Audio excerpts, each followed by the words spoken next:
আগে যা ঘটেছে। তাপস একটা বড় মাপের কুরিয়ার সংস্থার কর্মী। সে ঘোর শীতে দার্জিলিংয়ে এসেছে বোগাটো থেকে 40 বছর পরে আসা একটা পার্সেল পৌঁছে দিতে। অদ্ভুত ব্যাপার, প্রেরক আর প্রাপকের নাম পদবি এক, এম সান্যাল। তারপর কি? পকেট থেকে চালানের কাগজ বার করে ভদ্রলোকের দিকে এগিয়ে দিয়ে তাপস বলল, পার্সেলের নম্বরের সাথে নম্বর মিলিয়ে চালানটাতে একটা সই করতে হবে। কাগজটা হাতে নিয়ে বাক্সটা কাছে টেনে নম্বরটা মেলালেন ভদ্রলোক। তারপর কলমদানি থেকে একটা কলম তুলে কাগজের উপর ঝুঁকে পড়ে সই করতে লাগলেন। সেই সুযোগে তাপস একবার ভালো করে দেখল ভদ্রলোককে।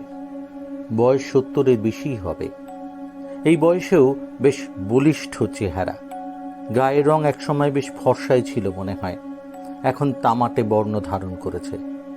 প্রশস্ত ললাট, টিকালো নাক, নিখুঁতভাবে কামানো মুখমণ্ডল। সই করে কাগজটা তাপসের হাতে দিলেন ভদ্রলোক। গোটা হরপে পুরো নাম সই করেছেন, মৃগাঙ্ক মোহন সান্যাল। পুরো নামটা দেখে তাপসের হঠাৎ কেন জানি মনে হলো এই নাম যেন আগে কখনো শুনেছে বা পড়েছে।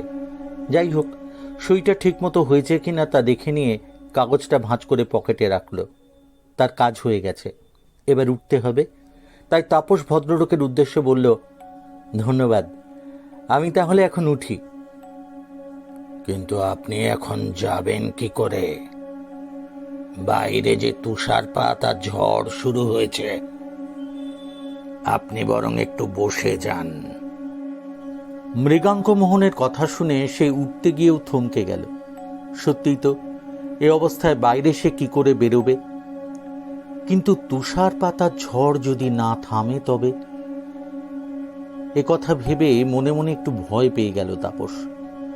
মৃগাঙ্ক মোহন মনে হয় তার মনের ভাব বুঝতে পারলেন। তাই তিনি বললেন, এই ঝড় বেশিক্ষণ হয় না, সম্ভবত কিছুক্ষণের মধ্যেই থেমে যাবে। তাপস বলল, তাহলেই ভালো। আসলে পাহাড়ি পরিবেশে আমরা ঠিক অভ্যস্ত নই তো। তুষারপাত আমি এই প্রথম দেখলাম।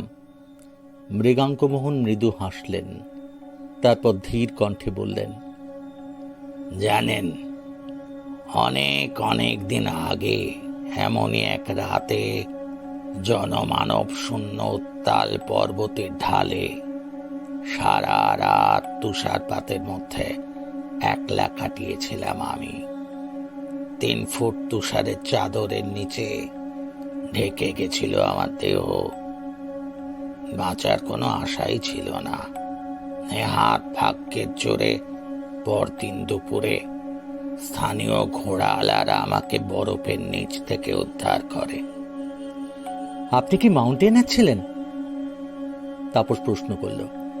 ভদ্রলোক বললেন, না, অনেক পাহাড়ে আমি ঘুরে বেরিয়েছি ঠিকই, কিন্তু মাউন্টেনিয়ার বলতে যা বোঝায় তা আমি ছিলাম না। আসলে আমি ছিলাম একজন ভূপর্যটক, ইংরেজিতে যাকে বলে গ্লোব ট্রটার। মৃগাঙ্ক মোহনের কথা এবার হঠাৎই যেন তাপসের স্মৃতির তন্ত্রীতে ঘা দিল। কেন মৃগাঙ্ক মোহন নামটা তার চেনা মনে হচ্ছিল তা বুঝতে পারল সে। কয়েক মুহূর্ত আশা নিরাশার দোলাচালে থাকার পর তাপস তাকে প্রশ্ন করল, আচ্ছা, আপনি কি পর্যটকের ডায়েরি বলে একটা বই লিখেছিলেন? একটা বিষণ্ণ হাসি ফুটে উঠল মৃগাঙ্ক মোহনের ঠোঁটে। বললেন, হ্যাঁ, ওটা আমার লেখা। চেয়ার ছেড়ে প্রায় লাফিয়ে উঠতে যাচ্ছিল তাপস, কিন্তু নিজেকে সামলে নিয়ে বলল, ওটা তো একটা বিখ্যাত বই। আমি ছোটবেলা থেকে কতবার যে ওটা পড়েছি। আপনি পড়েছেন বইটা? আমি কিন্তু নিজে বই আকারে লেখাটা চোখে দেখিনি, বলেই গেছিলাম ওই লেখার কথা। এত বছর পরে আবার আপনার মুখে সেই বইয়ের নাম শুনলাম। তাপস একটু অবাক হয়ে বললে, আপনার লেখা বই আপনি দেখেননি কেন? আমি বিদেশ থেকে ডাকে পাঠিয়েছিলাম লেখাগুলো। প্রকাশক ছেপেছিলেন, আমি বইটা হাতে পাইনি। আমার তো কোনো স্থায়ী ঠিকানা ছিল না যেখানে তিনি বইটা পাঠাতে পারতেন। তা বইটা আপনার ভালো লেগেছিল? আমার কেন, যারা বইটা পড়েছেন প্রত্যেকের অসাধারণ ভালো লেগেছে আপনার লেখা। কি সুন্দর আপনার লেখন শৈলী, কি সুন্দর বিবরণ। সবাই তো বলেন ভ্রমণ সাহিত্যের ক্ষেত্রে আপনার বই একটা ল্যান্ডমার্ক। এরপর একটু বিমর্ষ হয়ে সে বললে, তবে আমি কিন্তু আপনার বইয়ের প্রথম খণ্ডটাই পড়েছি, মানে ওই আমেরিকা ভ্রমণ পর্যন্ত। অন্য খণ্ডগুলো আর পড়া হয়নি। তাপসের কথা শুনে মৃগাঙ্কমোহন চুপচাপ তাকিয়ে রইলেন তার দিকে। কিছুক্ষণ নিস্তব্ধভাবে কেটে গেল। তাপস এবার তাকালো জানলার দিকে। একটা ঠক ঠক শব্দ হচ্ছে। ঝড়ের সাথে সাথে বরফের কুচিও এসে আঘাত করছে জানলার কাঁচে। তাপস আবার তাকে প্রশ্ন করল, আপনার লেখাটা কিন্তু আমার মনে আছে। আচ্ছা, আপনার লেখার মধ্যে যে আরবে মরু ঝড়ের মুখোমুখি হওয়া বা নীলনদে কুমিরের সাথে লড়াই করা ইত্যাদি যে রোমহর্ষক কাহিনীর বর্ণনা আছে, সেসব সত্যি? মানে লেখার প্রয়োজনে ওসব লিখেছিলেন আপনি? কোনটা? পার্সেলটা কাছে টেনে নিলেন মৃগাঙ্কমোহন। টেবিলের ওপর রাখা একটা পেন্সিল কাটার ছুরি তুলে নিয়ে ধীরে ধীরে পার্সেলের কাপড়টা কাটতে কাটতে তিনি বললেন, যা পড়েছেন সব সত্যি। লেখার প্রয়োজনে কোনো কিছু বানিয়ে লিখিনি আমি। যা পড়েছেন তার চেয়ে অনেক বেশি রোমহর্ষক ঘটনা আমার জীবনে ঘটেছিল। তাই নাকি? সেটাকে আপনার বইয়ের দ্বিতীয় খণ্ডে লিখেছিলেন? না, সেখানে আমি লিখিনি, কারণ লেখার কথা থাকলেও সে খণ্ড আর লেখা হয়নি আমার। ও, দ্বিতীয় খণ্ডটা প্রকাশই হয়নি? তা সেটা লিখলেন না কেন আপনি? পার্সেলের উপর কাপড়গুলো খুলে ফেললেন মৃগাঙ্কমোহন। তার ভিতর থেকে বেরিয়ে পড়েছে কালো রঙের পালিশ করা কাঠের বাক্স। ছোট্ট একটা ডালা আছে তাতে। বাক্সটা যে অনেক পুরনো তা দেখেই বোঝা যাচ্ছে। কাপড়গুলো খুলে ফেলার পর মৃগাঙ্কমোহন পরম মমতায় তার গায়ে একবার হাত বুলিয়ে বললেন, জানেন, এই বাক্সটা অনেক অনেক দূর থেকে এসেছে, তবে আসতে অনেক দেরি হলো। কত বছর ধরে এর জন্য প্রতীক্ষা করে আছি। হ্যাঁ জানি, কলম্বিয়ার রাজধানী বোগোটো থেকে। বাক্সটার দিকে স্থির দৃষ্টি রেখে ভদ্রলোক অস্পষ্ট স্বরে বললেন, হ্যাঁ, বোগোটো। সেখানেই তো ঘটেছিল আমার ভ্রমণ পথের সবচেয়ে রোমহর্ষক রোমাঞ্চকর ঘটনা, যা কোথাও লেখা হয়নি আমার। এই বলে চুপ করে গেলেন তিনি। বাইরে ঝড়ের বিরাম নেই। জানলার সার্সিগুলো কেঁপেই চলেছে। তবে ঘরের মধ্যে এখন বেশ আরাম লাগছে তাপসের। ফায়ার প্লেসের আঁচে আর শীত ভাবটা কেটে গেছে। শুধু তার একটাই ভয়, ঝড় থামলে ম্যালের হোটেলগুলোর দরজা বন্ধ হয়ে যাবে না তো? তবে বাইরে যে অবস্থা, তাতে এখন বেরোনো তার পক্ষে অসম্ভব। ঝড় না থামা পর্যন্ত তাকে অপেক্ষা করতেই হবে। কিছুটা তার সামনে বসে থাকা বিখ্যাত পর্যটকের মুখ থেকে কাহিনী শোনার লোভ, আর কিছুটা সময় কাটাবার জন্য। এরপর তাপস মৃগাঙ্কমোহনের উদ্দেশ্যে বলল, বোগোটো শহরে ভ্রমণের সময় যে রোমহর্ষক ঘটনা ঘটেছিল, সে কাহিনী আমাকে বলবেন না? মৃগাঙ্কমোহন তাকিয়েছিলেন বাক্সটার দিকে। তাপসের কথা শুনে একটু চমকে উঠে তাকালেন তার দিকে। তারপর তাপসের চোখের দিকে তাকিয়ে বললেন, আপনি শুনতে চান সেই কাহিনী? অবশ্যই পার্সেলটা যখন আপনি এনেছেন, সে কাহিনী আপনার অন্তত জানার দরকার। সেটা আমার কর্তব্যের মধ্যেও পড়ে।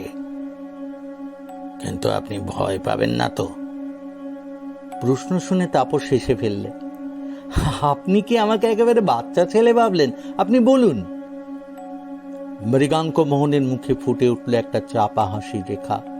বললেন, ঠিক আছে, তবে শুনুন, আমেরিকা ভ্রমণ শেষ করে মেক্সিকো, গুয়াতেমালা, এল সালভাদর, নিকারাগুয়ার সামান্য অংশ ছুঁয়ে হন্ডুরাসের মধ্য দিয়ে কোস্টারিকা পৌঁছতে আমার মাস 2 সময় লেগেছিল। বহু বিচিত্র অভিজ্ঞতা হয়েছিল সেই পথে, কিন্তু সে গল্পে আমি যাচ্ছি না।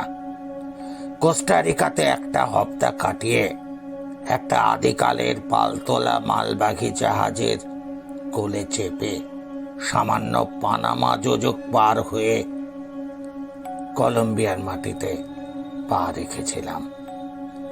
প্রথমে আমি উপস্থিত হলাম মেডেলিন শহরে, তারপর আরো এগিয়ে ম্যাগদালেন নদী অতিক্রম করতেই আমার পথ আটকে দাঁড়ালো আন্দিজের গিরিশিরা।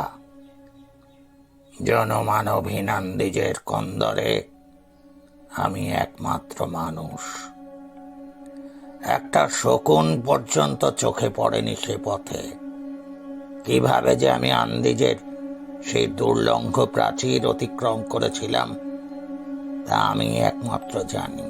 অবশেষে কলম্বিয়ার ভূখণ্ডে পা রাখার 27 দিন পর আমি উপস্থিত হলাম তার রাজধানী বোকাটো শহরে। একটু দম নিয়ে আবার বলতে শুরু করলেন তিনি। আজকের বোকাটো শহর অনেক উন্নত হলেও সে সময়ে ছিল পাহাড়ের ওপর অবস্থিত একটা ছোট্ট শহর। সোনা আর পান্না ব্যবসায়ী কিছু ইউরোপিয়ান বাস করত শহরের কেন্দ্রস্থলে।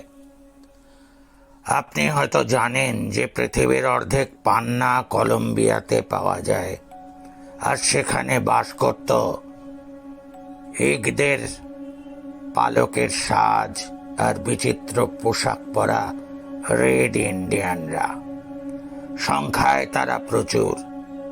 শহরের উপকণ্ঠে তারা চাষবাস করত, কেউ কেউ আবার কাজ করত ইউরোপিয়ানদের বাড়িতে। যাই হোক, বোগাটো পৌঁছে আমি মনস্থির করলাম একটা মাস সেখানে কাটাবো আমি। আন্দিজ পার হতে যে ধকল গেছে তা কাটিয়ে ওঠার জন্য 1 মাস বিশ্রামের প্রয়োজন। তারপর রওনা হব বোগাটোতে থাকার জন্য। এক ইউরোপিয়ানের ফাঁকা বাড়ি ভাড়া নিলাম আমি। একজন যুবক রেড ইন্ডিয়ান চাকরও জুটে গেল, পাচা মাকি। বেশ শান্ত প্রকৃতির ছেলে, ইউরোপিয়ানদের সংস্পর্শে খ্রিস্ট ধর্ম নিয়েছে, তবে স্বজাতিদের সাথেও যোগাযোগ রেখে চলে।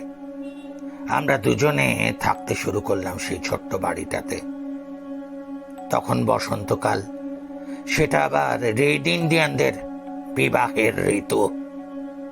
গভীর রাতে শহর লাগোয়া পাহাড়ের মাথার উপর অবস্থিত ছোট ছোট গ্রামগুলো থেকে ভেসে আসত তাদের বিবাহ উৎসবের ঢাকের শব্দ। ভ্রমণের পাশাপাশি আমার একটা অন্য নেশাও ছিল জানো। সে নেশা হলো মুখোশ সংগ্রহের। এই যে দেয়ালে নানা অংশ জুড়ে নানা ধরনের মুখোশ, তা পৃথিবীর বিভিন্ন দেশ থেকে সংগ্রহ করা।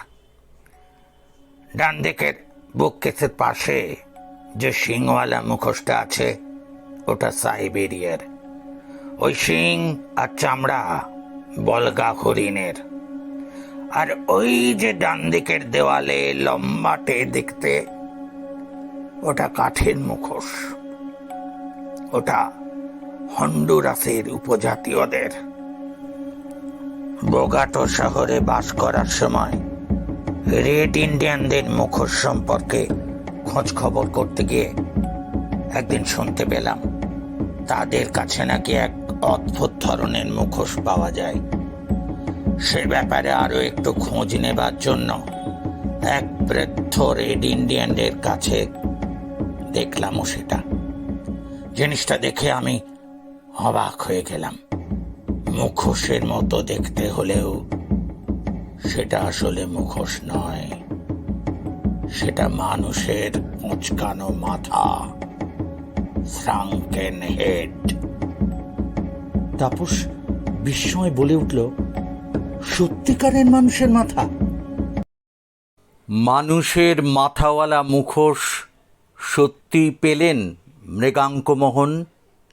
জানতে হলে শুনতে হবে শ্রাঙ্কেন হেড, তৃতীয় তথা শেষ পর্ব।